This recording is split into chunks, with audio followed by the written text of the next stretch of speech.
Hello friends, welcome to the channel. How are you doing? Want to solve this question? How can we solve it? It's very simple. Let's do it together.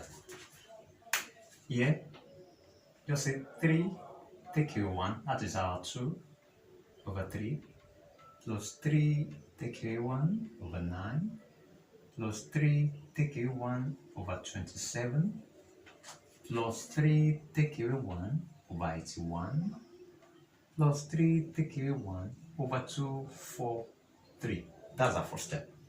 Next step, let's divide.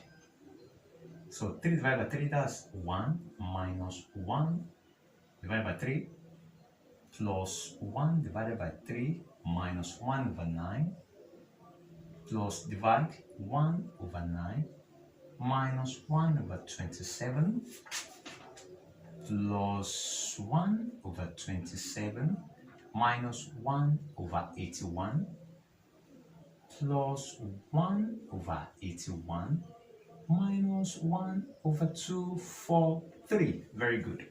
As you can see, we have this. Then let's move on to this. This cancel this. This cancel this. This cancel this. This cancel this. So eventually we have 1 minus 1 over 2, 4, 3.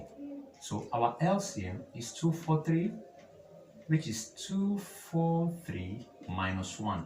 So our final answer, 2, 4, 2 over 2, 4, 3. Thank you very much. Please subscribe.